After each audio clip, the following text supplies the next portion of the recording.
Hello and welcome to another episode of Perusai's On a Knife Edge podcast. Today coming from the very elegant and classy Caistor Hall.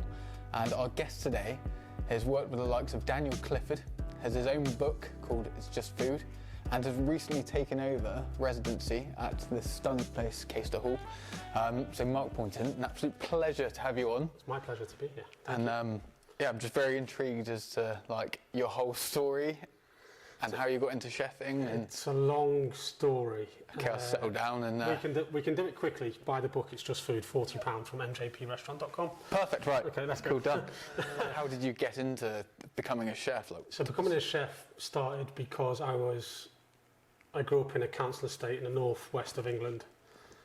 Grew up in Chester, beautiful town called Chester, but in a council estate which was not so beautiful. Okay. Me and my friends used to like to go out and party and sex and drugs and rock and roll and all that sort of stuff. Chef life? Yeah, but I was only 14, 15 at the time. Okay. And so basically, my friend's mum, Christine Jones, she was head housekeeper at a hotel called the Queen Hotel in Chester. And she said, you're going out spending your money basically, blah, blah, blah. Why don't you get a part-time job so you can fund whatever you're doing? We used to go and watch Chester City Football Club and that sort of stuff as well. It wasn't all drugs and stuff. So became a part-time waiter when I was just turned 14, I think. Maybe 14 and a half. Paul was 15. Paul's a year older than me. Christine's son, Paul. And so we both became waiters and pretty much ditched off school and became a full-time waiter from the age of about 14 and a half, 15. I went into lessons I had to go into and for exams and stuff, but other than that, worked around it. But saw the chefs having a load of fun in the kitchen. And whereas as a waiter, you'd start work, what we used to, which still probably do, I don't know, call an AFD. Yeah. Which translates to all fucking day. Yeah. So we used to start work at 7, 8 o'clock in the morning, do breakfast, set up for lunch, do lunch, set up for dinner. If you had chance, go to the pub and have a pint, then come back and do dinner service, finish at 11, 12 o'clock at night. And that was what we did. But the chef used to come in at 10 o'clock. And bear in mind, this was just a 4-star hotel. It wasn't nothing glamorous. Chefs used to come in 10 o'clock, finish around 2, 3 o'clock, go to the pub, have a couple of games of pool, a couple of pints, or, in the summer, play football in the afternoon, come back at 6 o'clock, do dinner service, finish at 10 o'clock, and then go back to the pub. Whereas we'd still be working. So I thought, that definitely looks like more fun than what I'm doing. So I asked the chef, Ian McDowell, if I could be a chef. He said yes, but I'd have to go to college and get a qualification. City and Guilds level 1, 2 and 3. Oh, yeah. And I had to do that in my own time as an apprentice on £75 a week.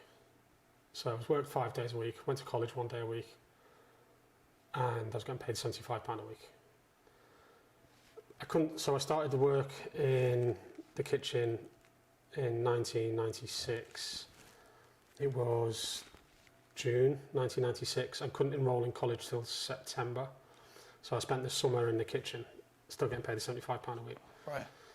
But by the time I'd got to college in the September, we'd gone through all the stupid intros and stuff like how to sharpen a knife. Oh, and, basic how to roll a stuff. neckerchief. And by this time, it was the middle of October, before we could even cut anything, or, by this time I'd been cooking for 6 months in a busy 4-star hotel.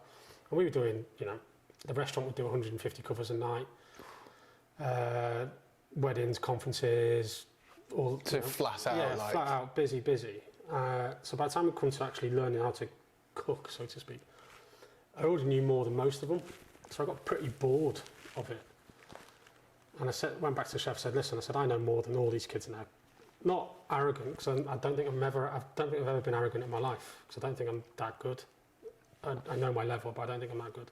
But I said, "It's just I'm wasting my time." He's like, "Yeah, but you won't have any qualifications and you won't get anywhere in the world without qualifications." 28 years later, I still haven't got any qualifications, but never mind. He said, "It's up to you." He said, "But you need to stay on the apprentice wage for 2 more years and then I'll give you a comedy job." I was like, "All right, fine, fair enough, it's my doing."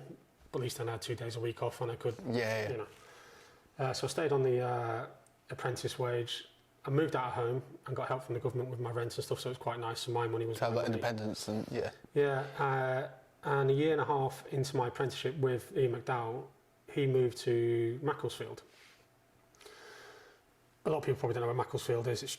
It's in Cheshire. It's in East Cheshire, but sort of like on the Manchester border. Okay.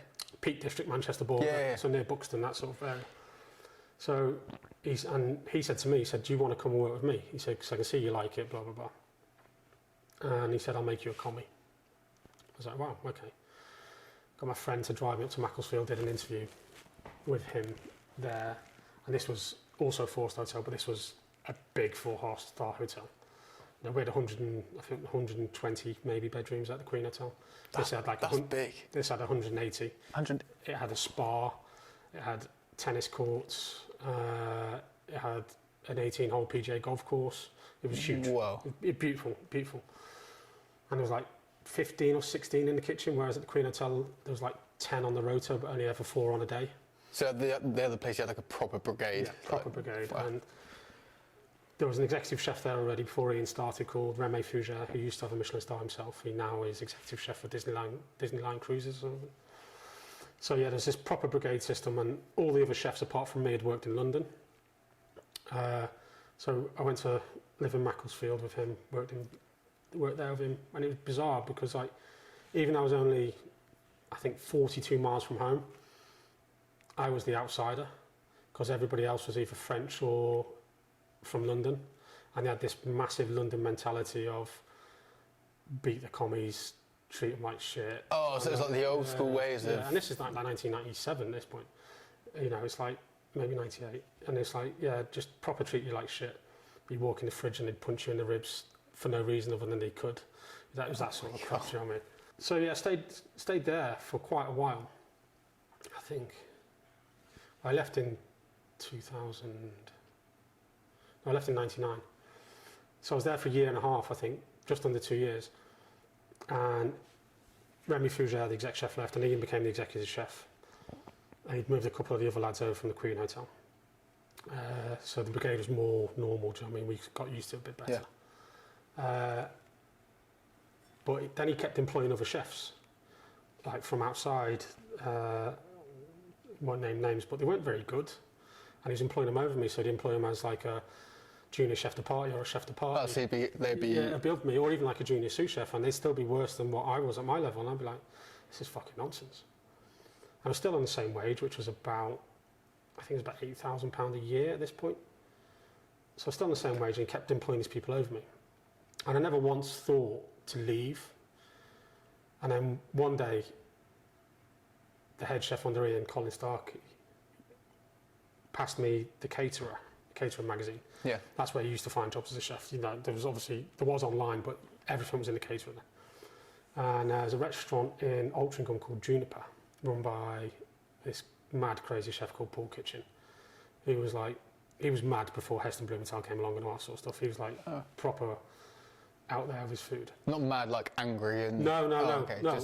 He just like... His style of food and... Style of food and the combinations he was putting together and stuff like that. Really bizarre, but worked. He had a Michelin star, 4 rosettes, 8 out of 10 in a good food guide. So yeah, he was like one of the best restaurants outside London at the time.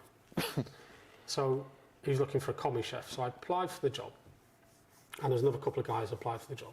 And he said to me, he said, "You're not good enough." Basically, he said, "You're not good enough." He said, "You know, appreciate your time here. I worked all day from 7 o'clock in the morning till midnight." He said, "Yeah." I said, "You're not good enough." So I just said to him, "Can I come back and work on my days off?" I was only getting Monday, Tuesday off then. And he was closed Mondays, but they were open Tuesday to Saturday, I think. Yeah. Or they were open Monday night, I can't remember exactly. He said, "Well, there's no space in the kitchen, because it was a small little tiny kitchen." He said, "But you can come and wash up if you want to." I was like, "Yeah, fine." So I went back as often as I could to wash up. Like, as often. It wasn't every week because, you know, I'm working 5 days a week anyway, you know.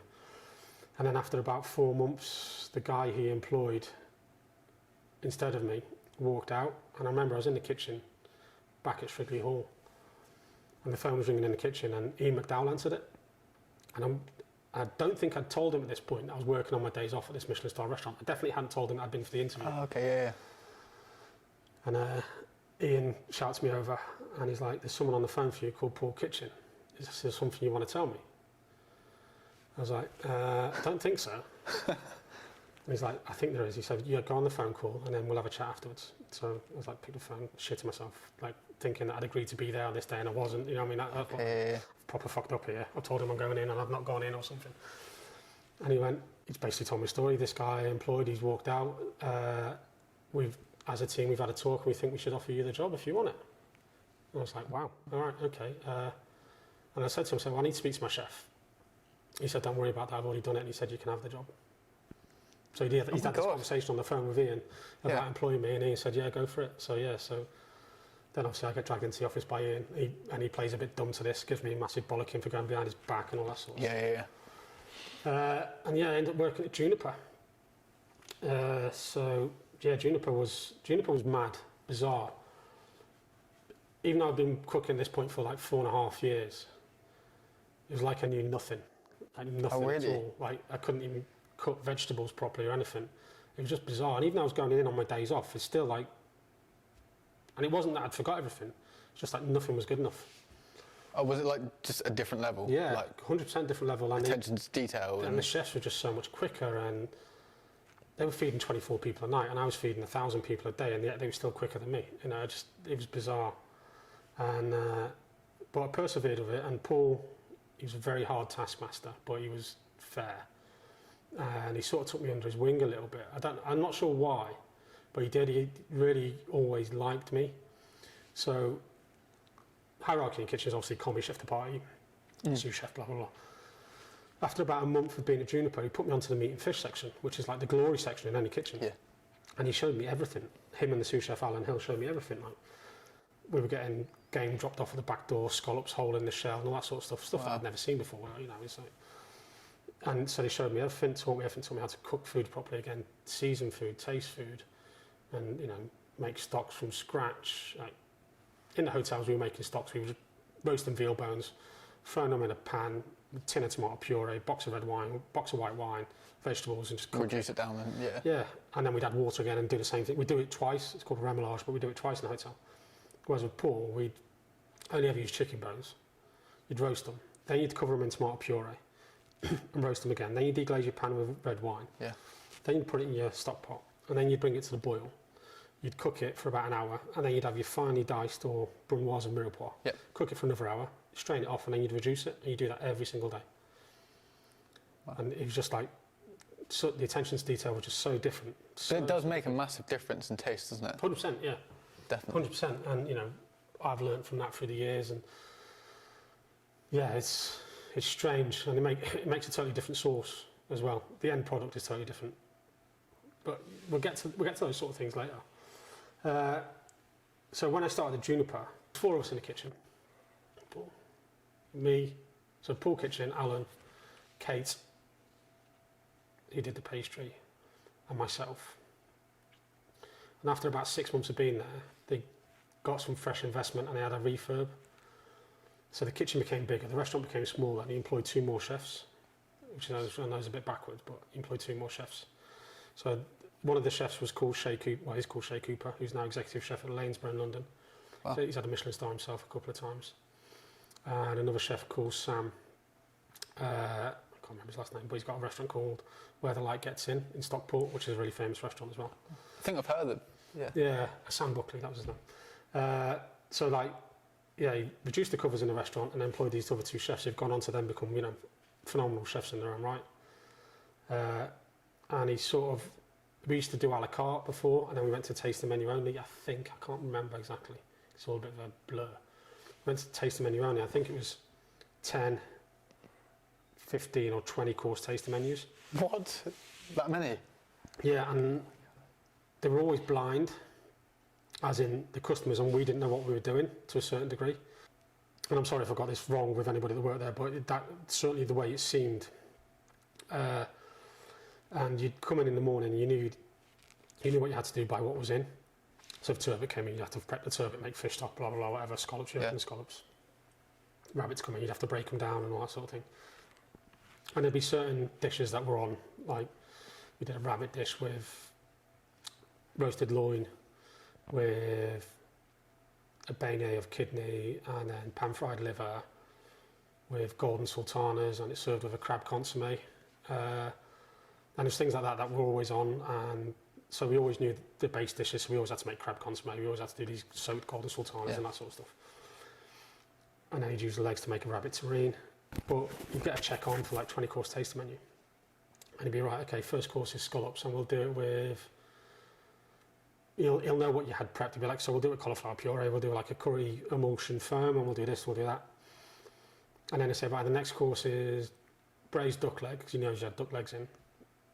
So we'd have to batten out the duck legs, braise them in duck stock, crisp them up, braise them in duck stock to order. And while he's doing that, he'd say, right, okay, I want, sweet corn with it, or mange too. So it's just, that's literally like a la carte. And you'd be like, I haven't got any of that. He'd be like, yeah, Sainsbury's is open. So quite often chefs would be running Sainsbury's in the middle of service and stuff. And yeah, that's the way he was. He was just like totally off the cuff. And he never tasted anything. He tasted sauces individually. Yeah. But he'd never say, right, we're going to do this dish. And he'd cook the dish and then he'd taste it. Oh, yes, you wouldn't do a trial with it? No, he'd just know in his head, and he'd know it tasted right, which is bizarre. He's like... Wow. Yeah, and that's the way he was, and it was just strange. And you'd finish service at the end of the night, clean the kitchen like everywhere does, and you'd write your lists, and it would be meat and fish, vegetables, dry stores, chemicals, and Sainsbury's.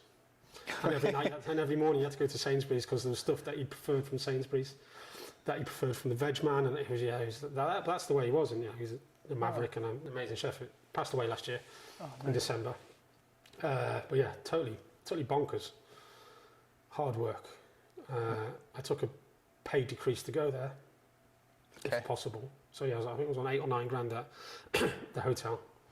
Went there on 6.5 grand a year, doing mostly 6 days a week. Closed for 2 weeks of the year, maybe 3 weeks of the year, if I remember rightly. So I left there 2000. Yeah, 2000. Seems so long ago. 2000, and I was looking to move down south. I sent letters to a few places. Sent a letter to Gordon Ramsay, but I don't know if he was at Gordon Ramsay or he was at Aubergine by then. I can't quite remember. Le Manoir. Various places. Didn't hear anything back from any of them, which I thought I would have done, being at a 1-star restaurant. Didn't hear anything back. So I went to help out an old sous chef from Shrigley Hall, who just started in a hotel in Chester, while I found a job, Craxton Wood Hotel. So I spent 6 months there while I was looking for a job to go somewhere else, and Daniel Clifford was advertising in the caterer for chefs. A Midsummer House, yeah. Literally just got his first star that year. So this was like November 2000, I think, or October 2000. He'd got the star in the January or February, whenever the guide came out that year, and went for an interview with Daniel, which then is like, Daniel's 1-star chef, Paul's a 1-star chef, but they couldn't be more polar opposites. Oh, really? Like, so different. Whereas Daniel kind of like very structured and... Not regimented structure. It's Daniel's way, or certainly was then, not so much now, because obviously he's changed now quite a lot. This is 23 years ago. He's changed quite a lot in himself since then. But yeah, he's very disciplined, expected things done certain ways, but there was still a certain amount of freedom and creativity. Very forward-thinking kitchen. Like, I'd never seen a water bath before I went to Midsummer House. Didn't know what a water bath was. And Daniel had 3 of them on the go. That must have been really... Because I swear back then not many places were using water baths, were they? I don't think there were. So Heston had 2 stars by then. So Heston was using them. And Heston, is that the Fat Duck? Fat Duck, yeah. And he was actually buying his water baths from a scientific company in Cambridge called Grant Scientific. So Daniel used to get his water baths from them as well. And they were literally... They're like 20 minutes from Midsummer House. So yeah, that was... I suppose that's why Daniel got looking at that sort of stuff, the scientific stuff. But yeah, using water baths, soda siphons, and I still hadn't seen any of those. We were making like foamy sauces at Juniper using a RoboCoupe. Oh, right. We'd have to wash it after every go, and then he was using soda siphons and Bamixes, and we didn't even have a Bamixer. It was just it was totally different, totally different. Daniel offered me a job. It's bizarre. So I went for the interview. Got there at 7 o'clock in the morning. restaurant manager opened the door in his chef whites because he was in there making the bread because they were in the shit in the kitchen. Oh, right, okay. So he used to go in every morning, make the bread, restaurant manager, and then go home and get changed and do lunch service. Daniel offered me the job, and basically it came around because I was, in my interview process, I was stood next to Daniel all morning, prepping with Daniel. I think we did squab pigeons and some veal kidneys and some potato garnishes for the guy, the French guy in the garnish, because he wasn't very good. And literally, as we got to beginning lunch service about 11:30, he said to me, he said, "See that guy over there?" I was like, "Yeah." He's like, "You can have his job if you want it." I was like, "What?" He said, "Yeah, he's not going to make it." He said, "That's why I'm looking for chefs." He said, "You can have his job." I was like, "All right, okay." He's like, "Don't tell me now." He said, "Phone me up and give me out." I said, "No." I said, "I want the job." He said, "When can you start?" I was like, "The first week in December." So yeah, went down the first week in December. None of the chefs were the same apart from Matt Gillen. He's got his own restaurant called Heritage. Oh, yeah, I've heard of, yeah, Matt. So Matt Gillen was the sous chef, and then there was this whole new brigade in the kitchen by the time I got there a month later. It changed that quickly. Yeah, it was bizarre. And Matt was leaving the following January to start a restaurant, Gordon Ramsay. I didn't realise he worked there. Yeah, well, he doesn't tell many people. Sorry, Matt. He doesn't tell many people. I think he did about 6 months, and I went to John Campbell at a vineyard. I think he went travelling to Australia for a little bit as well. But yeah, so yeah, got to Midsummer House. Like I say, totally different way of thinking. Big a la carte menu, like 7 starters, 7 mains, 7 desserts, and a tasting menu, and a lunch menu. Wow. So the prep must have been pretty huge. heavy. Yeah, and closed Sunday, Monday. Everything had to be fresh on Tuesday. So you would be in on Monday? No, you'd have to go in on Tuesday morning and start the prep. If you're on the meat and fish, obviously the sauces will be frozen and stuff like that, stocks, whatever, but if you're making vegetable pure side, you start on the garnish. Like, there was a beef dish that had sep gnocchi on it, which was made using mushroom puree and sep puree. And then there was a sep puree on the plate. There was turned carrots on the plate. There was a potato rosti on the plate. There was cream spinach on the plate. There was confit garlic on the plate and roasted shallots. So just for that one dish, you had to do all those elements before lunch service. And that's just one dish out of 14, basically. So you were prepping like nearly 80 ingredients before lunch service. Yeah, it's pretty intense. But I guess you must have learned really quickly from doing that. Yeah. I'm not saying dropped in it, but when you've got to produce a certain amount of like prep or something, you kind of and also as well because you're not making that much of a lot of stuff either, because you only make enough to get you through the day. So like set puree, which would be on the plate, and then in the gnocchi you'd make enough. So you could make gnocchi for 2 days, and then you'd have enough set puree left for the one day, and then the next day you make set puree again, so you didn't have to make it again the day after. So you'd sort of like, you have to be quite clever in the economics of how you did stuff. And I'd do things like turn the carrots to order just because I knew I could do it, rather than thinking I need to get all these carrots done. Oh, and prep up loads and then... Yeah, I'd just do stuff like that to order and get my harder stuff done. Which Daniel hated, but he also sort of liked the fact that I wasn't really ever in the shit. So he managed to deal with... Yeah, I managed to deal with it. To order. Yeah, he sort of... We hit it off and, became good friends, and I still are good friends. But yeah, I never left myself in the shit, because I'd get the important jobs done first and worry about prep asparagus in the middle of service if I have to. It doesn't matter. Do you know what I mean? I think I understand that from previous experience as well. It's like, there's a lot of get your time-consuming things done first. Yeah, there's a lot of kitchens you wouldn't get away with that, especially back then in the early 2000s. And I wouldn't let my chefs do it now, to be honest with you. But things have changed since then as well. Do you know what I mean? Like here we're tasting menu only, so it's, if you're not. You just do tasting menus. Yeah, just tasting menu. So, but if you're not ready, there's something wrong. Everybody eats the same thing. You know how many customers you got each day, so that helps. So yeah, we hit it off really quick. Don't get me wrong, we had our own problems as well. We argued and fell out a few times, but he sort of understood where I was coming from. And when it comes to creating a dish, he'd be like, right, okay, I want to do this. And he'd be like, right, I want a carrot puree or a butternut squash puree. Just make one go away, let me taste it. And then he'd say yes or no. And quite often he'd be like, yeah, that's lovely. Write the recipe down, which I'd never done before. Well, I did, but I was never given a recipe. So I had recipes from places, but it was off my own doing. Yeah. So a lot of the recipes that we were developing at the time was off the back of him just saying, right, go away and do this, right, go away and do this, right, go away and do this, which was quite nice. Yeah, and so you had the freedom then to kind of not create dishes, but create elements of dishes, and understand the process of what he was trying to do, which was quite nice. Because then he'd let you say, he'd say to you, right, okay, I'm going to decide, do this veal kidney dish. So he did this veal kidney dish. It was a whole kidney. He used to take all the suet off it, render the suet down, making a chicken, snail and parsley mousse, wrap the kidney in the mousse, cook it in a water bath for an hour at 57 degrees, chill it down. Then we'd wrap it in spiralised potato, roll it up in cling film again so it sets, and then we'd deep fry it in the rendered suet. So you get all crispy. Crispy kidney, yeah. But you'd have a whole kidney for a portion.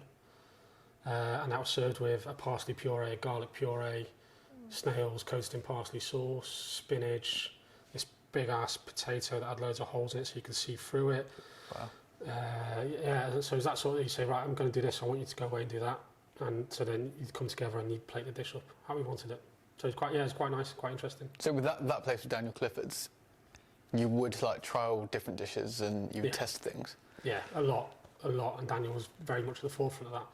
And Daniel would work all day and all night if he had to perfect something. Oh, really? Yeah, he wouldn't stop till it was right. And he's still like that now. And it was strange, bizarre, exciting and hard. And unbeknownst to us a couple of years later, so this is 2001 to 2002, Matt had gone. We were struggling through, staff, so on and so forth, and trying to be better, trying to think of new ways of doing stuff. And January comes round, we're thinking, food we're doing's good, it's okay, we're still 1 star, blah, blah, blah. Tuesday morning in work,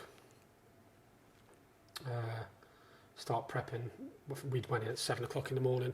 Daniel came in about 8:30. He used to drop his girls at school. And for some reason, I can't remember why, it was a stock or a sauce, something had sent Daniel over the edge, and small things used to send Daniel over the edge. Like, he'd walk into the restaurant in the morning, and if he saw something dirty on the floor outside the restaurant, he'd be in a bad mood. And that would be our fault. And someone might have dropped it in the 2 hours between us being in and him being in, but he wouldn't care. He'd be like, the restaurant's filthy, it's your fault, blah, blah, blah, you should have seen that, you're all fucking cunts, blah, blah, blah, and all that sort of stuff. Oh my God. But for some reason, this guy, Conrad, who'd come from restaurant Gordon Ramsay, had done something with the stock or the sauce for the red wine sauce for the beef dish we had on. And Daniel was just going absolutely mental. Like, he came in at 8:30, he started bollocking Conrad about 8:45, and this was still going on at 10 o'clock, like 10:15. Like a solid hour of... Yeah, and at this point, me and Conrad were both chef de party. And there's like a few comedy chefs and another chef de party and stuff. And Conrad was taking this bollocking, and I was just cracking on with my work because I was like, fucking shit, I was still Tuesday morning, 90, 100 elements to prep. Just thinking, fuck, he's getting a bollocking, I'm not, it doesn't matter, do you know what I mean? Rather him than me. So Daniel takes him into the garden because he knows he's causing chaos in the kitchen, so he takes him into the garden. Midsummer House got this lovely garden, sculpted garden. Takes him in the garden, and you can hear him bollocking him from in the kitchen, in the garden. It's that loud, and there's a public bridge that goes over, so people must have seen him going to work and stuff like that. Oh my God. Going absolutely ballistic at this poor kid. And then he shouts me outside. I can't remember if he shouted me or if I was walking down, because there's a development kitchen at the bottom of Midsummer House's garden, so I was walking down the garden, I think. And he's like, Mark, come here. I was like, fucking hell, I'm in the shit, you know what I mean? He's like, do you think I should sack Conrad? That's a heavy question to ask. Yeah, but there's only 2 ways it's going to go, and I'd seen him do this before in a different sort of way, because he'd said to me and Conrad before, cause we didn't have a sous chef at this point, since Matt had gone, we didn't have a sous chef. Right. So guys used to come in for a trial, or there'd be a commis chef who wasn't very good. And at the end of the night, Daniel just come up to you and he said, well done tonight, blah, blah, blah, see you tomorrow. See him over there, if he's still here in the morning, you won't be. I'd be like, right, okay. So you'd be like, if he's asking me that question, if I give the wrong answer, I'm out the door. So I was like, yes, chef. He's like, right, okay, Mark thinks you should be sacked. I think you're a cunt, fuck off. I was like, oh, fuck's sake, that's not what I meant. Do you know what I mean? It's like, I'm sticking up for myself here. Yeah. I was like, fuck. Oh my God. So off goes Conrad. Now the whole kitchen's in the crap because the chef de party's gone, yeah. So Daniel's on the meat fish sauce by himself. So I'm like, chef, anything I can do for you, blah, blah, blah. So he starts giving me loads of jobs on top of my other normal jobs, but I'm thinking, I've just got to do it. I've just got to crack on and do it, because like, otherwise he's going to sack someone else, and then we're proper in the shit. And then the phone goes, and it's the reservationist from upstairs. So I answer the phone. I think Abby, her name was. And she's like, is chef in yet? I was like, fucking, I can not hear him. Chef in yet? I was like, yeah. I said, why? She went, oh, there's someone from Michelin on the phone for him. I was like, right, okay, bizarre. Tuesday morning. So Chef Michelin are on the phone. Takes the phone call. I go back to my corner. Start prepping away. He goes outside on the phone. He's outside for about 20 minutes. Just don't think anything of it. And then he comes running inside, shouting. I can't really hear what he's saying. Yeah. Because it's just noise. Runs over, kissing me on the lips and says, we've got 2 Michelin stars. I said, what? He said, we've got 2 Michelin stars. Runs down the garden to the pastry chef. Does the same to the pastry chef because we've been there the longest. Just like, fuck. It's like, you don't know what to do. At that point, you're just like, fuck. Were you like going for the second? No. We were kind of just hopeful of keeping 1 star, do you know what I mean? Because we go through so many staff. And even though you think you're consistent, if you've got staff walking in and out the door all the time, you don't know how consistent you really are. And every chef says they taste every single thing that goes on the plate. There's always one thing. There's always going to be something that gets. Yeah, definitely. And that's why chefs are innately angry, because there are fuck ups. There always is, and it's human nature. Things are always going to get fucked up. It's like shit. So then Daniel spends the whole of the rest of the morning on the phone outside to his wife, to everybody, even though we're not meant to tell anybody at this point. Yeah. It's embargoed. So this is 2 days before a Michelin guide comes out. Oh, right, okay. So he phones his business partner who was in Portugal or something like that, and it's like, fuck. We had 2 tables booked for lunch. It's a Tuesday lunchtime, do you know what I mean? In Cambridge, it's not busy. So we sort of get through the lunch. It's just like, it's fucking bizarre. So there's a pub next door called the Fort St George. I went to the pub, ordered a pint Guinness, phoned my mum. Said, Mum, we just got 2 Michelin stars. She went, amazing, son. She had fucking no idea what 2 Michelin stars were. Yes, but she's just like motherly, like, well done. Yeah, well done, that's amazing. I was like, I'd another pint Guinness, another pint Guinness. It was just like, this is fucking bizarre. Went back into the kitchen, Daniel's still celebrating. And by this point, his wife had come in, and a couple of the regulars and stuff like that come in and brought bottles of champagne. So we were celebrating a little bit, but nothing over the top. So we finished dinner service. I think we did 6 or 8 people for dinner. And he said, right, tomorrow, cancel the tables for dinner. We'll do lunch service. And we'll go out and celebrate tomorrow night. So, all right, fair enough. Nice. We did. He took us out and we celebrated to the hours. So we went in the next day, did lunch service. We ended up in this nightclub until about 4 o'clock. I think we actually got kicked out in the end. God. Like paralytic, absolutely. Oh, being a bit too... And obviously no one else in Cambridge knew what was going on. If you say to Joe Bloggs, we just won 2 Michelin stars, be like, yeah, great. Yeah. Good on you, mate. So yeah, and coming the next day, and then it got released 9 o'clock that morning. So we're in the kitchen at 8 o'clock, all hungover as fuck. I'm thrown up in my prep bin all morning. Daniel's been sick outside all morning. But the phone didn't stop at all. Really? It was like, you get with phone calls, like Heston phoned up, Dave Everett, Matthias from Champion Sauvage, Marcus Waring, Gordon Ramsay, and everyone's just... calling up. Yeah, and I'm like picking up the phone, and there's hello, blah, blah, blah. It's like, you speak to Daniel. Daniel, it's Gordon Ramsay. Daniel, it's Marcus Waring. Daniel, it's Saturday. It's Daniel, it's, it's like... all the big names. Yeah, and we went from doing 4 to 6 people for lunch and 10 to maybe 20 for dinner. Obviously, we were all full on a Friday and Saturday, to being 40 covers for lunch, 50 covers for dinner overnight. Just like that, from getting your second star, it went? At the time, it was one of only 8 restaurants in the country, I think. Oh my God. And it was just like put us proper in the shit. And we're on a high, but it's like proper in the shit. So like, where was in the shit before? Now it's just magnified even more. Like doubled. Yeah, and everyone's coming for lunch and dinner, like the top chefs, the food critics, the bloggers, because there was blogging back then as well. And they're expecting like 2 Michelin stars. Yeah, and we're thinking we're barely 1 star, and they're like, questioning it or whatever, whatever that goes through people's minds, and it's just like, so we start hiring again, and the chefs just, the same thing starts happening, so you start churning through all these chefs, but we're getting a better quality a better quality of shit chefs, you know what I mean? Because we're 2-star now instead of 1-star. And you just end up getting, you know, like you wouldn't even have time to learn people's names before they were back out again. The cycle was getting that quick. Yeah, and so it ended up being Daniel, myself, a young guy called Martin Compton, who's now executive chef for James and Chris Tanner,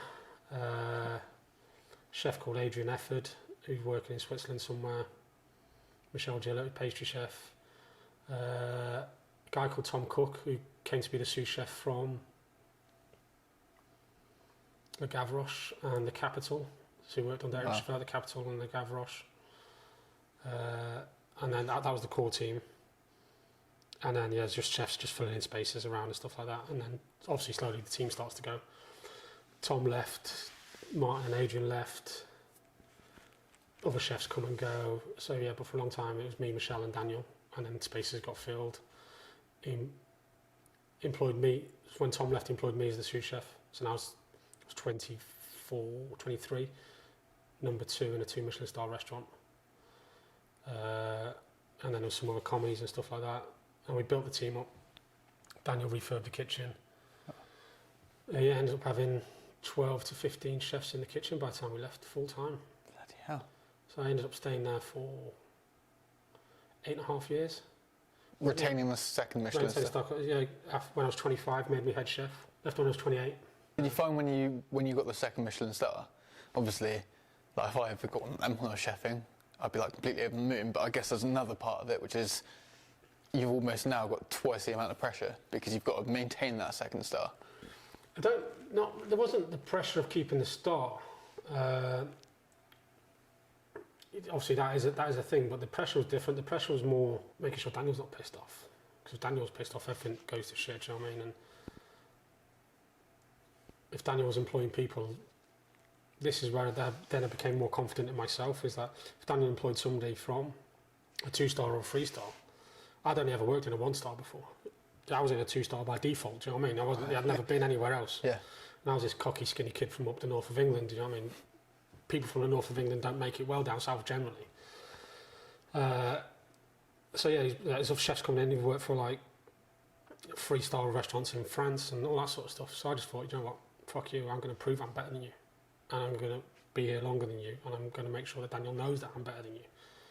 And that was my attitude after that. It was never about keeping the 2 stars. It was like making sure that there was no one in that kitchen who was better than me. That's a good attitude to have, isn't it? Because it keeps you just right at the top of your game. It does, and it keeps you ticking over. And still, even at that point, Daniel was still cooking on the meat and fish mainly. And I'd do the larder, the pass, or the garnish. And if Daniel wasn't there, then I'd do the meat and fish. But the best times there was when Daniel cooked the meat and fish and I cooked the garnish. I used to only ever be one person on the pass, but when we were on the stove together, they used to have 2 or 3 of them because we just cooked so much quicker and so much easier. And everything just went quicker. We could do 50 covers in starters through to main course, and Daniel going home by 10 o'clock at night. It was just so much quicker, yeah. It's just, and we were part of the problem because nobody could keep up with us. So if Daniel would find a chef that worked at Le Manoir, for example, and he put them on the meat and fish. But Le Manoir, they'd be one of 7 on the meat and fish. What was that team that big? Yeah, there were 50 chefs in the kitchen. Le Manoir. God. Whereas we had, say we had 10 at the time, there'd be 2 on the garnish, 2 on the meat and fish. That one of those would probably include Daniel. 2 stroke maybe 3 on the pastry, and 2 stroke 3 on the larder canapé section.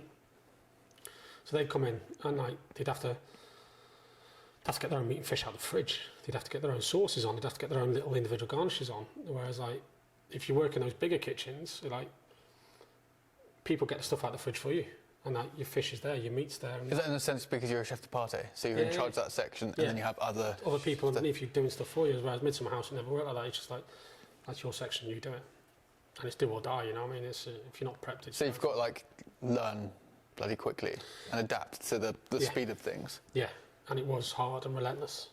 So we became part of the problem, I suppose. And then out of the blue, random, I'd never ever looked to leave Midsummer House. I'd never been for a job interview. I'd never spoken to anybody about leaving. Out of the blue, a recruitment consultant, a headhunter, I suppose, phoned the kitchen, and I answered the phone, because I always answer the phone. And this woman, I won't say her name, just in case she gets in trouble. So I'm blah, blah, from blah, blah. Yeah. Can I speak to Mark? Because obviously I was the head chef and everyone knew I was the head chef. So yeah, speaking. She went, I'm this person, and what I'm going to tell you is confidential, so please don't tell anyone else. But I've been asked to headhunt for the grill at the Dorchester.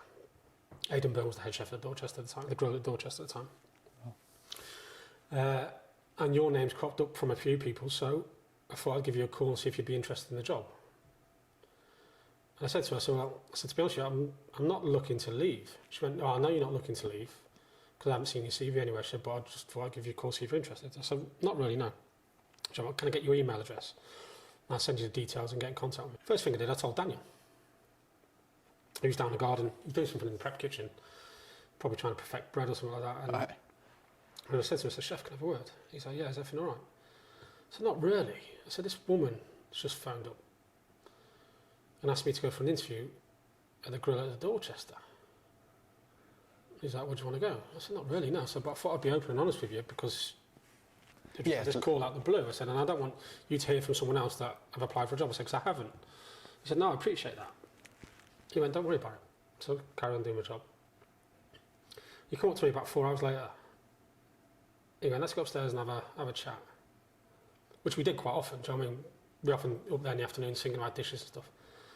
So yeah, chef, what's up? He said, I think you should go for the job, you know. I said, why? I said, do you want me to leave? He said, no, I don't want you to leave. He said, but unless you try these opportunities, you're never going to know. He said, you don't know what the job is. I was like, you sure? He said, yeah, and he said, I won't hold it against you. He said, just go for it. I said, right, okay.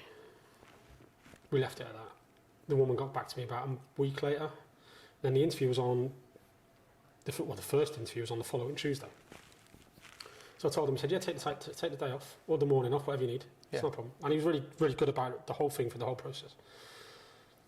At the interview, they said, right, can you come back next week and cook for us? I said, yeah, of course I can. I said, can we do it on a Monday?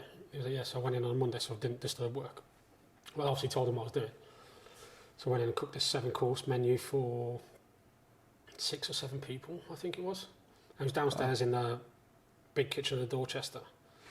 And they had this office, almost like a chef's table, so they all sat there watching me work, and I cooked this 7-course menu for them. Cooked the food for them, then they grilled me about it, and my ambitions and all that sort of stuff. And I said, and I was open with him. I said to him, I said, until the woman phoned me, I said, I wasn't thinking of leaving him into my house. I said, to ask me about my ambitions, I said, I don't really know. I said, I'm the head chef of a 2-Michelin-star restaurant. I don't have any thoughts outside of that at the moment. I said, if I'm successful in this, then I said, that will and might change. I said, but this is the food I cook. He said, yeah, thank you very much. Then I had to go back and do an aptitude test. So it's got grilled by a HR woman about my attitude and all that sort of stuff, and you know, what I do in this scenario and what I do in that scenario. Right, yeah. What a load of fucking nonsense. But I did it, and then got called back from Henry Brosey, who was the exec chef at the time. And he said, Mark, I want to let you know that you're unsuccessful in your application for the job. I said, all right, so I said, thank you very much. He said, do you want to know why? I said, you can tell me. I said, I'm not really interested. I said, I didn't really apply for the job anyway. I said, I got called out of the blue. So I just wanted to see where it could go. And he said, well, your food's too good. It's not what we're looking for. He said, we're a grill room. We're not looking for Michelin stars because we've got Alan Ducasse at Dorchester already. Oh, okay, So we're not interested. He said, and your food's too good. And we should have known that from where you're coming from. So I told Daniel. He's like, yeah, no problems. And this was like on the Friday or Saturday. I think it was the Friday and he was off the Saturday. And then he come in the next week, Tuesday morning, we were all prepping in the shit as usual. He said, can we have a word upstairs? I was like, yeah. And he went, I think you should leave. Like, out the blue. He said, I think you should leave. I said, why? He said, well, you're clearly looking for jobs. And I was like, no, I'm not looking for jobs. He said, well, you've been for an interview at Dorchester. I said, yeah, but I didn't get the job and I never wanted the job. I said, you told me to go. He said, yeah. You're going for interviews and you want to leave. He said, so start looking for jobs, let me know when you're going to leave, and you can leave. I said, is that it? He's like, yeah. Walked out the room. Like, quite angry about it. I was like, fucking hell. So then I had to start looking for jobs, which I hadn't done for 8 years, you know. It's like 7.5 years. I was like, fucking hell. So started applying for jobs. all over the country. Some were good, some weren't good, and got offered a job at quite a few which I weren't interested in. And in this time, a new restaurant had just opened in Cambridge, and the owner, John Hudgell, was quite cocky and told everybody he's going to open this restaurant, he's going to get a Michelin star, it's going to be the best restaurant in Cambridge. Yeah. Spent all his money in the first year, like over £1 million doing it out and stuff like that. God. Employed the old head chef from Midsummer House before Daniel was there. So obviously this guy pissed Daniel off already. So he calls me up out of the blue, this guy, John Hudgell. I got my number because I'd been to the restaurant to try it to see what it was like. And he said, let's have a chat. I said, what about? He said, the job here. I was like, no, I'm not interested. I said, it's too close to home. And he's like, well, let's have a chat. And, you know, at this point I thought, you know what, fuck it. There's no point, you know. As far as I'm concerned, I'm out of work soon anyway, so. Yeah. So I went for the interview, listened to him. A lot less money than I was on. But he said to me, you can do what you want in the kitchen. I don't care. He said, but I just want to serve good food and I want to be in the guides. So, right, okay, so I thought about it. I said no initially. And then he rang me up again and we had another chat. And then I said yes, told Daniel. And he went fucking mental. Really? Absolutely. Like, what, kicking right off? And... Yeah. And hadn't already spoken to me in like the 7 or 8 months prior anyway, because he told me I had to leave. So he's already had the hump with me because I was leaving, even though it was his doing. Yeah, I was going to say, yeah. And then he's proper got the fucking hump with me. Like, proper, like... Barely came in after that for service or anything. He was just like, yeah, proper fucking angry. So much so on my last day that he didn't even talk to me. He sent the last main course and just went down the garden and walked home. Didn't even say goodbye to me. Yeah, he'd left a present for me and stuff like that with the restaurant manager, and right. Yeah, it was bizarre, but we speak to each other now. It doesn't matter. In the grand scheme of things, it doesn't matter at all, but yeah, it was just a bizarre ending. Yeah. Last week he put me in the Sunday Times for the best roast, so... Oh, I saw you put a post about that. So yeah, no, we do speak all the time, yeah. Sounds like a confusing relationship. It's just Daniel's an amazing, generous guy. But when he's got something in his head, he won't let it go. But yeah, it was just a bizarre ending to what our work time was. So, I started Elementum April 2009.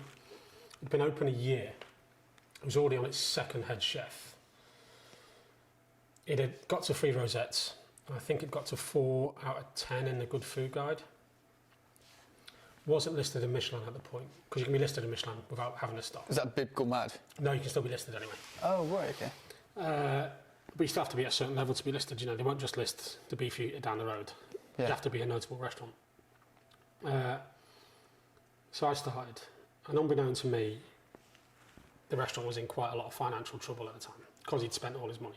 As I started to find out when I got there, there was a restaurant manager there who had a serious drink problem. God. He'd finish work at night and go down to the local bars and then bring everyone back to the restaurant and drink all the booze behind the bar. And yeah, and it was just like there was no discipline there at all. And being from working at Juniper and then Midsummer House, it was just totally strange. Like no discipline. The kitchen team were good. Yeah. But out front, it was just like they did what they wanted. They just a bit of like carnage and just. Yeah, and it wasn't the junior staff's fault. It sort of led from the owner John at the time and the manager and the assistant manager and there's 4 other assistant managers who just like this heavy management system in there that wasn't working. So I started cooking the food at New, good food, busy. You know, we're doing 110 people on a Saturday night and stuff like that. It was busy kitchen. It was open 6 days a week. And the restaurant was getting busier because the food was better. We were getting noticed. We were in, I think we had a write-up in, I want to say The Guardian, The Telegraph. So the name was like spreading, getting out there. I think Giles Coran came as well, and a few of the others. And yeah, so the name was getting out. Then the head of Michelin at that time, Derek Bulmer, he came in for dinner. Didn't announce. Because back then the inspectors used to announce, they don't announce anymore. What, they would announce on their visit? Yes, yeah, so they used to give you a business card, or the manager at the end of the visit, a business card and say, they'd either say, can I speak to the chef, or just let the chef know that I'm from Michelin and we've been in. And that's what they used to do all the time, but they don't do that anymore. Sorry, it's just, this is still Michelin. Yeah. So watching the film Burnt, have you seen It's that? absolute bullshit. With the whole like four corner. Bullshit, bullshit. Completely not to bullshit. I don't know where that comes from. I was confused about that. I was kind of thinking like I've never heard of that. No? They're booking fake names. All right. But when you've been cooking in Michelin star restaurants as long as I have, regardless of the names and stuff, you know, a chef who has a restaurant like this or Midsummer House will always walk through the restaurant anyway because there's customers they know, or you know, and going to go, like if you're going to have dinner in here tonight, I'm going to come out and say hello to you, and then I'll see the rest of the room. And if I've seen a Michelin inspector once over the 28 years, I'm going to remember the face. Okay, so you know it's the yeah, exactly. You know, and it's, you're a stupid person if you can't recognise them. Do you know what I mean? You can't recognise it because it's a table of 1 or a table of 2. They can even be a table of 4. Okay. But if you've met someone, you should remember who they are. That's quite a simple thing. Yeah. You know? They don't drop anything on the floor or anything like that. There is one guy that does something funny, but we'll get to that in a minute. Right. So yeah, I had the head of Michelin come in, Derek Bulmer. And I thought, oh wow, and this was in my first year. I'd been open about 4 months. And I thought, bloody hell. And then we had a couple of other tables which I thought might have been Michelin. I've been so busy at the time that I didn't get to see every table, so it was just like, yeah, I think that it might be. But nothing came of it. So this was 2010, it's the end of 2009, so this has been 2010 guide. So I thought nothing of it. Then Derek Bulmer retired, and Rebecca Burr became head of Michelin. She still is the head of Michelin as far as I know. So we had a visit early that year from a different inspector who hadn't been in. I won't say his name because I won't spoil it for other people. So we had a gentleman on his own. I knew who he was straight away. Came and visited. I had a chat with him in the bar afterwards because sometimes you have a chat with him. Okay. Back then, it's changed. Yeah. It's all changed since COVID. So it's a bit more secretive now. Yeah, now they don't talk to you at all. Which Right. is, it's like gone back to how people thought it was. But up until COVID, it wasn't. They talk to you and stuff. Okay. I don't know if it's going to change again now, but that's how it used to be. What? Sorry, and they would give you like little. No feedback at all. No feedback. No, they'd ask they'd ask how busy you are, what your ambitions are. They'd ask about your team, how long they've been with you. Because you have to remember, a Michelin star is only about the food. It's not about glasses that cost 36 quid or artwork that costs £750. Just the food. It's just what they're given in front of them. So they ask about the food, the provenance, and that sort of stuff. Sometimes they ask to see the kitchen. Right. And then I didn't have another visit, as far as I'm aware, for the rest of the year. So I thought, it's not my time. I forget about it. So I did forget about it. We got into the Good Food Guide. We were 6 out of 10, so we're like in the top 50 restaurants in the country. Gone straight in at 3A rosettes, so we're in the top 10% of restaurants in the AA. We're in the top 100 restaurants in the UK, the Estrella list or whatever it was called then. Yeah. So we knew we were doing well. And then the following year, 2011, start of the year, I had 2 solar diner visits, which I thought were Michelin quite close together. Like within the space of a week. One table had dinner and one table had lunch the following week. And I thought, that's a bit bizarre, because I'd never really had a Michelin inspector for lunch at Juniper or Midsummer House. Didn't think anything of it. And that year, I don't know if it was a Rebecca Burr thing or not, that year they decided they were going to release the Michelin Guide in October instead of January, because it was always January. Like religiously, it was always January. So I thought, it was like coming up to the summer, and I thought, it's not my year again. I thought they must have come there twice and thought we're still not right. So I forgot about it. Changed loads of dishes on the menu. Plus, we're always striving to be consistent as possible. Changed loads of dishes on the menu. I'd had a bit of a kitchen refit by this point, and I'd become a shareholder in the restaurant. But I won't dwell on that too much because it's not fair on the guy who went bankrupt. But become a shareholder in the restaurant, had a bit of a refurb in the kitchen, and I put this window in the kitchen to the restaurant. So along the larder pastry bench, there was this waist-high window, so I could see into that part of the restaurant. It was mainly for me. Okay. Because that's where the private dining room was as well, but also doubled up as a part of the restaurant. Because I could look out the restaurant, the kitchen doors, and could see most of the restaurant. But I just wanted to see the bit of restaurant I couldn't see. So I could always see, where customers are and stuff like that. This one Friday lunchtime, we had like 35 booked, 40 booked maybe. Oh. I think it was July, maybe beginning of August. Just this woman caught my eye, and I thought, I know her, I recognise her. And it's fucking Rebecca Burr. Oh, head of Michelin. Head of Michelin. On a table of 2, I was just like, fuck. we'd already served the starter and main course, so it's just like... There's nothing you can do, you're like... But there's nothing you can do anyway, do you know what I mean? Because the food's prepped, you can't go and buy more food, and do you know what I mean? There's nothing, it's just like, fuck. And so I was trying to think, you know, I'd look at table number, I thought, oh yeah, those dishes are nice. You think all dishes are nice, but you know, those dishes are nice and strong. Yep. I'm happy with that. And then she didn't announce, because I think at that point they don't announce, do you know what I mean? Carry on doing service, she didn't say anything, so we just carry on as normal. I didn't mention it to any of the team. They're just like, yeah, you know, what will be, will be. Went up north.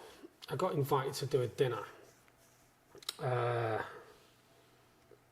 couple of famous chefs, a restaurant called Nutters. A chef called Andrew Nutter. He used to own this restaurant called Nutters. And Andrew Nutter is a legend in hospitality. He's got a couple of cookbooks. He used to have his own TV show on Channel 5 when Channel 5 first started. Oh, right.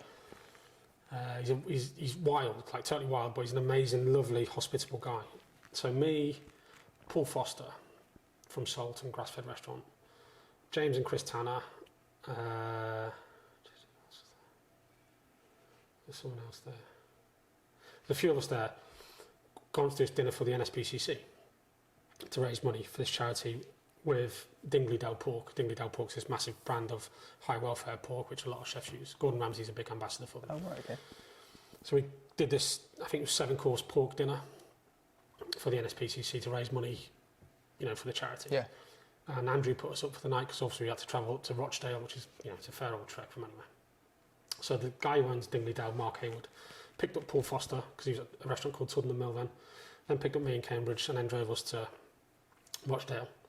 We do the dinner, we do all the photos for the local press and stuff, and then Andrew's a bit of a party boy, so he put on a limousine from the restaurant to his house afterwards. It's like, God. It's like half a mile away. Yeah. So we had bottles of champagne in this limo and stuff. Oh, nice. And so we just got on it, and he lives in this 4 or 5 story townhouse in Rochdale, which, you know, Rochdale's not glamorous, but his house is beautiful. Wow. And he's got a bar downstairs in the basement and everything, a pool table and stuff. And it's just like really like super cool. Yeah, proper super Sick. cool. So we ended up drinking all night and, you know, having a laugh, like lads, loads of chefs, just, you know, lads. Yeah. Drinking straight grey goose and all sorts of stuff. And me and Paul Foster ended up falling asleep in his lounge. We were meant to be staying at the B&B next door to his house, but we ended up falling asleep in the lounge. I have no idea what time. But it was September and it was freezing cold, like freezing cold. So I was like hugging a teddy or a pillow or something, like fully clothed. And then Paul was doing the same on the other one. Andrew comes running down about 7 or 8 o'clock in the morning. The strangest fucking thing, like, this is the first time I'd ever met Andrew Nutter. Right. And I got pissed with him all night. I need to have a drink for this. I feel like I should be bracing myself. Right, okay. A little bit of the backstory to this. Do you know Paul Foster? I've definitely heard of Paul Foster. He's an amazing chef and an amazing guy. He's got like hundreds of thousands of followers on TikTok and Instagram and stuff. He's an amazing guy, amazing chef, and an amazing personality with it. But at the time, he was like the blue-eyed boy of catering, because he'd worked for Sat Baines. Yep. And he was like the Observer Food Monthly, Young Chef of the Year, the Good Food Guide, Young Chef of the Year, and everybody's Young Chef of the Year. So he was like the star boy, just... Yeah, he was the poster boy of like us young, me and Paul the same age, us young cooks at the time. Because we were talking 2012, it was September 2012. So Andrew comes running downstairs. I sort of hear this commotion, like, sort of still half pissed, like in that sort of like pissed hungover stage, you know, where you don't know... You're not quite sure what's going on. Yeah, or where you are. Yeah. And he runs over to Paul, he's like, wake up, you dickhead, you got a star, you got a star. Paul rolls over, he's like, what? He's like, yeah, they've leaked the Michelin Guide, you got a star.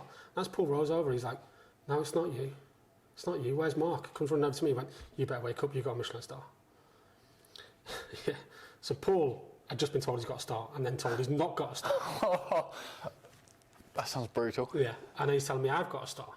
I'm like, what? What the fuck? I said, what are you on about? It's not out till next month. He said they've leaked it online, and he screenshotted it. And then it's disappeared offline. So yeah. So I phoned Michelin. Because you can phone them, you can speak to them. Okay. Well, you can phone and speak to someone, and then the editor will call you back on a no caller ID number. That's the way it works. That's secretive and... Yeah. God. So I phoned up I said, it's Mark Poynton from Momentum, blah, blah, blah. I've seen leaked online, I've got a Michelin star, can you confirm whether it's true or false? And the person in the line said, we can't confirm anything from what people have seen online this morning. I'll get the editor to call you when she's free. So at this point we get up, we have breakfast, and, you know, bizarre, like, I've got to sit in a car with a guy that the whole hospitality industry thought was going to get a Michelin star, has been told he's got a star and hasn't got a star. Paul Foster? It's Paul Foster sat in the back of this car with me sat in the front with my phone, like the fucking bat phone, going absolutely shit crazy. Everyone telling me I've got a star, and he's in the back like feeling sorry for himself. It's like the worst thing ever. Oh, like, sounds like such an awkward situation to be try in. not to rub it in his face, but also I still don't know if I've got a star. So we drive all the way back to Cambridge first, and he drops Paul off. Literally just before we got back to Cambridge, it was about 5 o'clock at night. Michelin phoned and confirmed it and put it online themselves. I got a star. So you got your star at? Yeah, I got a star, yeah. And it's just like, fuck, you know. I was just like... I bet the kind of relief from just knowing and having it confirmed was like massive, wasn't it? Yeah, yeah. And back then there wasn't any like big stage setting or anything like that. Then it was just released online. That was it. There was no like, you didn't get up and get given a shiny jacket or anything like that. Then it was just like, it got released online. What was your feeling you got when you were told you got that star? And that was on your back as well. It's like your name, it's your... It's weird because 5 years later I lost the star as well. Did you? Yeah, we lost the star as well. So it's like, I know both ends of it. Not a lot of people do know how good it is to lose and to win one as well. So it's it's an amazing feeling, but it's not one of achievement. It's not like, yeah, I'm an elitist. I was I think I was the 150th restaurant in the UK to have a Michelin star at the time. Which, you know, looking back on it, you know, 2012, the 150th restaurant to have one Michelin star. Bearing in mind, in Cambridge alone, there's 550 restaurants. So I'm one of only 150 in the whole of UK and Ireland. So, and I didn't even think about that. Wow. It's only afterwards I thought, fuck, that's how big it is. That's, massive. Yeah, massive. And I was just more worried about keeping it, and it was always in the back of my mind that they can take this away at any point.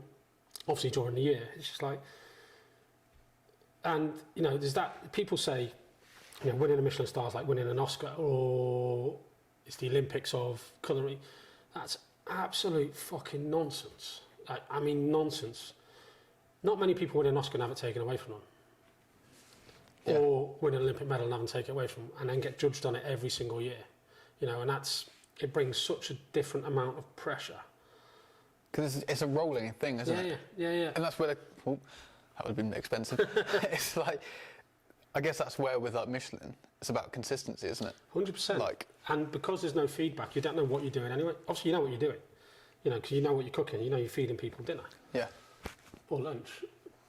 But they don't take you're not put in a bracket of good or bad. You either have a star or you don't have a star. You either have 2 stars or 1 star, or 3 stars or 2 stars. You know, there's no. As far as the outside world and they're concerned, there's no difference. Obviously, their judging criteria, they know that, and they judge you. Yeah. But that makes no difference to me and you, or to Rita and Bob down the road. You know, they're just going for dinner. Yeah. So to not have the clear picture on where you're going with it is quite difficult. And then with that brings so much more pressure from the outside, which I don't think other people realise as well. Like, I was number 1 on TripAdvisor for 2 years. Like, number 1 on TripAdvisor for 2 years. 2 months after getting Michelin star, I went down to 150.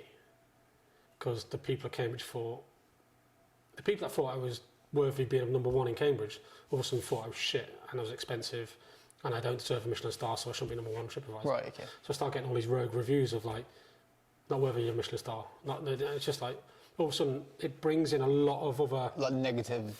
Yeah.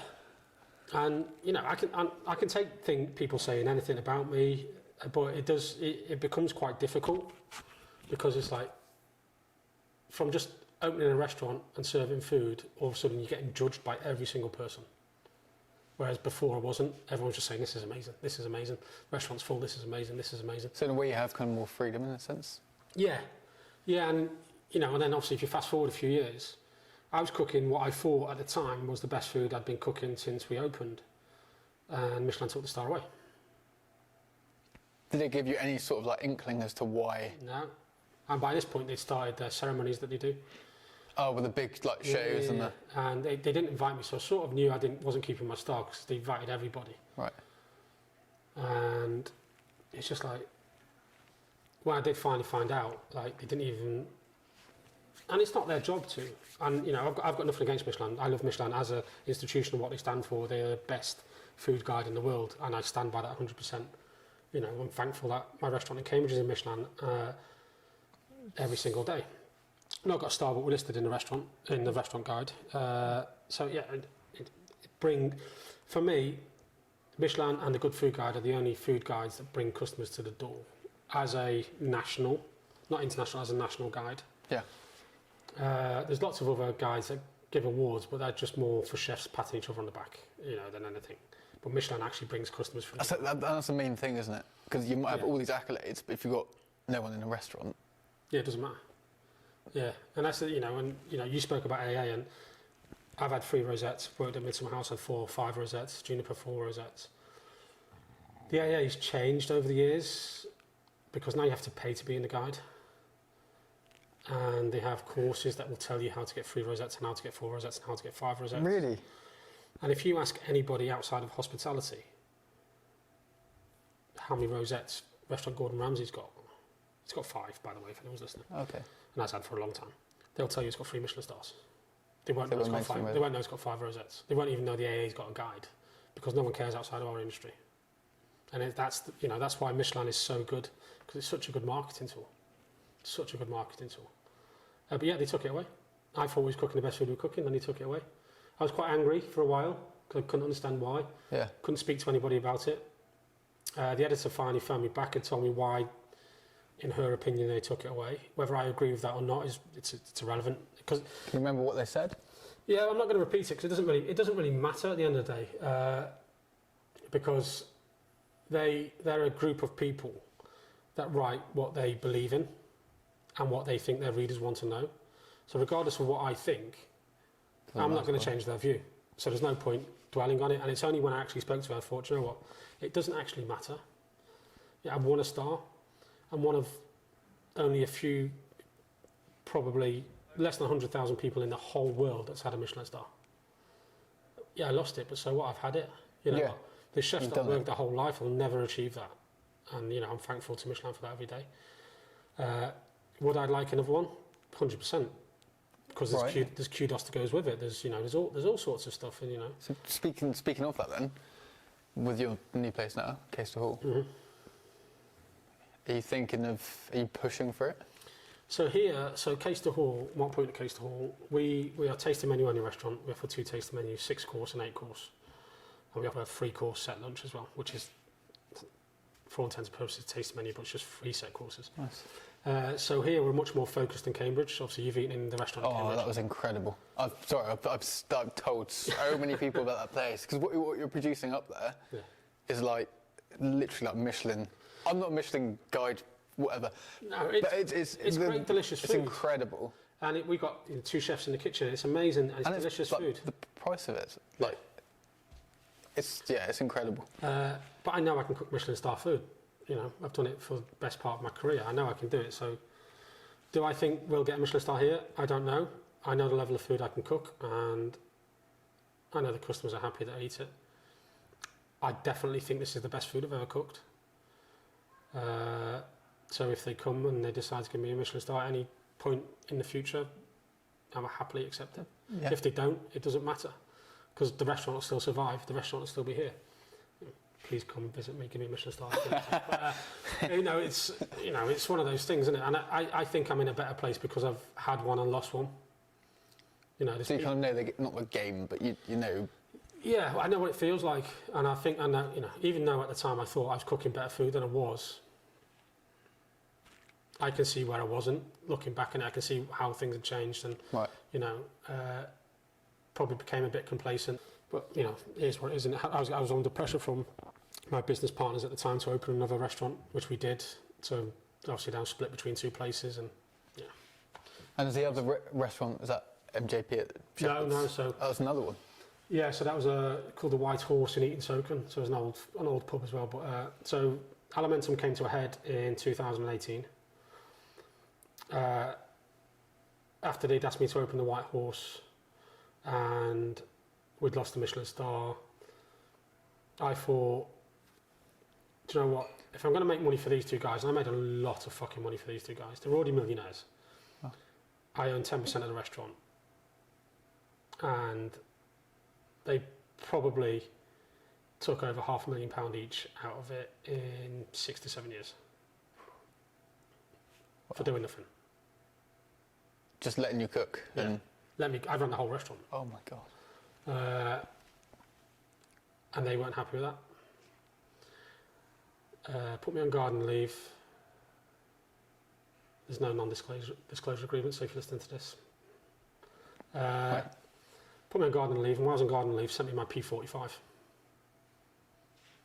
My God. Which is against the law. So, so it came to a head. We ended up sorting that out. I took redundancy from the restaurant after being there for 8 years. And 6 months later, the restaurant went bankrupt. When you left? After I left and I took redundancy. The restaurant went bankrupt. It went from taking 35 to 40k a week down to 15 or 16k a week after I left. God. So it just shows the value you were adding. Yeah, it shows the value of having a great chef that can cook consistently. I went bankrupt, owing a lot of people a lot of money, including myself. I never got my redundancy. Still owe me 15 grand, you fuckers. But that didn't really matter. And it matters, it's a lot of money. But it sort of proved my point that if I could do something, I could do it. Do you know what I mean? And I don't need those guys to help me. Yeah. Is that why then you set up your own? Yeah, so then I set up my own. So MJP at the Shepherds came about because I wanted to open my own restaurant. Wasn't really sure of an identity, but I knew whatever I took over, it was going to be named something to do with the place. And I'd done a various amount of pop-ups over 2 years, from 2018 to lockdown. I'd done probably 50 or 60 pop-ups, and I'd done about 10 or 12 at what was the Ancient Shepherds. So the Ancient Shepherds is a 500-year-old pub. It's 3 cottages. That old? Yeah, it's older than the country that's known as America, which is bizarre. Wow. It's a 500-year-old pub. So I've done a few pop-ups there. It was a bit of a spit and sawdust pub beforehand, but it was a space that I could work from and I could fill up and cook by myself and make some money. So I did that, and then I had a short residency at a place called the Cambridge Cookery School, which is a cookery school by day, and then they gave me the cookery school nights and I turned it into a restaurant. Nice. That started in January 2020. Lockdown hit March 2020. Yeah, everything went to shit. Yeah, so everything went tits up. But during this period, the owners of the Ancient Shepherds had got in touch with me and asked me if I'd be interested in taking over the lease of the Ancient Shepherds. So we had various Zoom meetings and stuff during the lockdown, and me doing, lasagnas and stuff for people at home and shit like that. And I decided to take the keys on the 1st of June, still in the middle of lockdown. So yeah. That's nuts, you did that. So in a pandemic. Yeah, in a pandemic, wasn't making any money. I had my own business, so I'd furloughed myself, so I was getting a little bit of money. But I was cooking for nurses and stuff like that, spare time, and school kids and stuff like that. To keep myself busy because my wife's a nurse, so I was feeding those and stuff like that. Amazing. And then took on the the Shepherds. So while I was locked down, revamped it, went back to what my original naming thing was, and thought, how am I going to take this 500-year-old pub and make it me? At that point, I didn't want to call something Mark Poynton. That came afterwards with this. So initials, MJP, Mark John Poynton, at the Shepherds. So it's still got its original identity, but it's got my spin on it. Yes, I totally revamped it, spent loads of money on new kitchen, plates, cutlery, blah, blah, blah, like that. And yes, managed to open in the middle of August 2020. Managed 11 weeks of trading before we got shut down again. Managed to open again. I think August to August, we managed to complete 22 weeks of trading in the first financial year. 22 weeks? Yeah, because of lockdowns and various COVID rules and whatnot. Yeah, and there we are, 3 and a bit years later. So that brings up to current day. This has happened in the meantime. So, the company that own Caistor Hall, the managing director, Nick Mills, is a good friend of mine. We've been friends for about 15 years. Okay. He owns a company called Brasted's, which is also based in Norwich, which is a catering company for all intents and purposes, a catering company. They've got a restaurant on the outskirts of Cambridge called Brasted's, and a catering company that do weddings, events, big events, and that's 600,000 people, that sort of stuff. Oh, big events. Yeah, big events. Jesus. But they've been working with like individual hotels around Norwich, and they'd pay commission to the hotels for the weddings they were doing. Okay. So like, if they were doing a wedding for 10,000 people, they'd end up giving 10% to the hotel, for whatever reason. This hotel came up for sale, Caistor Hall, just before lockdown, I believe. And they approached Brasted's, Nick, Sean and Buzz that own Brasted's, if they'd be interested in buying it. For some bizarre reason, in lockdown, they decided to buy this place as well. Oh, they also bought it in lockdown? Yeah, yeah. Wow. And then Nick came to see me for dinner when he was allowed. Told me what he'd done, and just said to me, off the cuff, he said, "You should come and see it. It's beautiful, and we want to open a nice restaurant there." He said, "Well, come and see it." Didn't mention me opening a nice restaurant there. He said, "Come and see it." Oh, you just said have a look at it and... Yeah, yeah. So I drove up, drove over, come and had a look. And he sort of like hijacked me, and he had all these plans in. So we had a walk around, and I had all these plans in Brasted's, and it was like, so we've got 20 bedrooms, we've got a plan for another 30 bedrooms, we've got a plan for the spa, we've got a plan for an orangery for 1,000 people for banqueting, we've got a plan for this. And this room that we're sat in is the ballroom.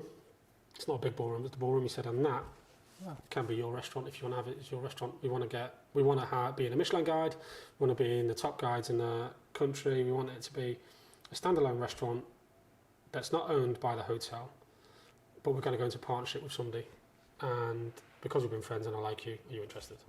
So just straight away it was like, this could be yours, and... It's like, what? Oh my God. I've been open for about 6 or 7 months, you know what I mean? It's like, I'm not sure I'm ready for this. Is that what you mean? He said, your food's amazing. I said, yeah, regardless of what you think, I said, I've just opened a restaurant. I'm not Jamie Oliver that can open 15 restaurants in 2 weeks. So I said, let me think about it, and we, going backwards and forth, back and forth. And then, we finally decided to do it, and we opened them March this year, so March 23 we opened. It's not been long, is it? No. So within 3 years having 2 restaurants, and this has been open 6 months now. Yeah, so that's where Mark Poynton at Caistor Hall came from. Upstairs, absolutely stunning. When I first drove in, I was like, I'm home. Yeah. And then walked in, did a little bit of work in the whiskey room, yeah. Oh, it's a classy place. If you want to let me just use that as my office, 100%. I'd be happy with that. And you've also got your book out. It's just food. So I did a collaboration dinner with a restaurant called Simpson's in Birmingham, about 2017. And there was a photographer there called Andy Richardson, who is a publisher, who was taking pictures of the food on the night. So he took pictures of the food, got my email address, emailed me and said, love your food, it's amazing. These are the cookbooks I've written. I'd like to write one with you. It's like, right, I said, very nice, very flattering. I said, I'm not sure, I'm ready, I was 37, 36 at the time, so I'm not sure I'm ready for it. I'm not sure I have enough of a library of dishes. He went, well, your food's amazing. Think about it. And then I left Alimentum, we didn't think any more. And then took over the Shepherd's, and obviously there's a bit of press behind it. And he contacted me again, he said, what do you think? He said, do you want to do it? And I was like, I said, it could be a bit of a project actually, why I'm opening. That I can do stuff, dishes that I've been doing. Some of the dishes I've done for, the needy and stuff in lockdown. I'm writing about my journey at the time, so it's not just a cookbook, it writes about my whole journey. It's like your story, isn't it? Yeah, so we agreed to do it. So started it about 2 months after we opened, got locked down again, and finished it in the second lockdown. So That's quick turnaround for a book. It's about 6 months, yeah. But because we were in lockdown... Oh, you had all the time to focus on... Yeah, and we could do the dishes, a photographer would come, we could socially distance, it didn't matter, but we could do, we could shoot, I think 60 recipes, and we shot all the recipes in 3 sittings. My God. Yeah. Long day? Yeah, they were quite long, but the thing is, when you're only cooking for one dish, it's quite easy and straightforward. It's all prep, you know what I mean? And when you've got all the time in the world. I'm going to grab it so people can see. But Do you want to open it? Because I can't. I literally have no nails. It's a good book. Obviously, I think it's a good book. It's my book. What does it feel like to have your own book out? Oh, it's so fresh. Sold the majority of mine. Wow. Did you do like a big launch for it as well? Or have Not you really. got No, around we just kept to... it quite local. Did you? Yeah. It's for me. It's something that's going to last forever. I might write another book. I don't know, but it's just amazing. Yeah, it's bizarre. Yeah, it's weird. You know, being a published author is weird. Because now you can go around and be like, Yeah. I'm an author. Yeah, and you know, it's like when I grew up in a rough council estate, it was never something I thought about. Yeah. You know, I've got no GCSEs. I've got no qualifications at all. Like nothing. The only qualification I've got is I can drive. Nice. It's like, you know, to be able to write a book. But then in school, because I didn't do well in school at all. In school, did you have some teachers who kind of doubted you or maybe called you stupid?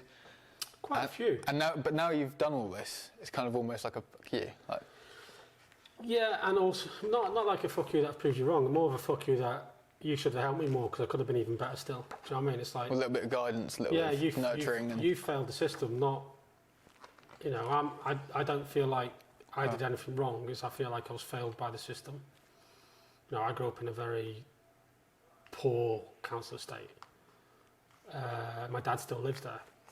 And I still go and see him all the time, and you know, a lot of my friends still live there, and it's an amazing place to live. Yeah. But everyone that lives there stays there, you know, and everyone lives in a council house or a council flat, and you know, they would never write a book or know how to write a book or. Yeah. So it's like, you know, I'm not better than them people. I've worked harder to a certain degree, you know, and we were all failed by the system at the time. We're all kids of the Maggie Thatcher. Oh, You know, yeah, that yeah. year, you know. I'm 43 this year, so I grew up in the middle of that sort of horrible time of, you know, if you're poor, you're really poor. You know, it's like, so yeah, school wasn't great. Doesn't mean we didn't have fun, you know. But I knew from a young age I had to move away to do something and better myself. So I moved out of home when I was 15, only to the other side of Chester, and then moved out of Chester when I was 17. Because it's like, you know, if you're ever gonna push yourself, you need to take risks, don't you? Yeah, definitely. You can't be risk averse to be, you know, to It's be anywhere in life. You can't be risk averse, you know. It's difficult, isn't it? Because you can get almost comfortable in the situation you're in, position we're in. It's like trying to take that leap or just push yourself to just do something a bit different. Isn't it? And it's like I said to you, it's hard. When Daniel was employing other chefs from 3-star restaurants, and my mind was always to prove myself better than them. It was the same growing up subconsciously, but not knowing that. And you know, I didn't think I was better than anyone else back then, but I knew that if I didn't work hard and get myself out of there, you'd stay in the same. Yeah, I'd still be in the same shithole now, you know. Definitely. And I was in like a slightly. It's getting like it's all coming out now. But I was in like a slightly darkish place where I felt very much like stuck in a rut, and there was no way out of it. And I had horrific. This was when I was chefing. I had horrific anger problems and not in a good place. And then, like you said, I think when you take that jump and you find something to focus on, it really, really helps. Yeah. And it's like an escape from the current situation you were in. Yeah, definitely. But you also, you need to escape reality as well. You know, like both my restaurants only open 4 days a week because I could never go back to the Midsummer House hours or the Juniper hours because it's not sustainable. Life's not sustainable like that. Not. I've got 3 young kids, an amazing wife. You know, I need to give them time as well. Definitely. I can't just, you know, work. And that's exactly what Jimmy was saying as well. It's like trying to find the balance and like you kind of work out that in life there's more things than work. It's like your family. 100%, yes. That's an important thing. Also, I know you've got service very shortly. Yes. So I'll let you go and cook me dinner. No But it's been really, really good to chat to you. Thank you. Really enjoyed it. And actually, I've got a little gift for you Oh, no, because I appreciate your time and how busy you are. So you can do with this whatever you want, as long as it's legal. It depends what it is. If you're ever down in Cornwall, Yeah. it's a knife making experience. Oh, thank you. That's amazing. I definitely. So, I'll make sure I'm down and coming. Yeah, come down for that. And, yeah, I'll recommend some nice restaurants to go to as well. Cheers, Mark. No worries. Cheers, Mark.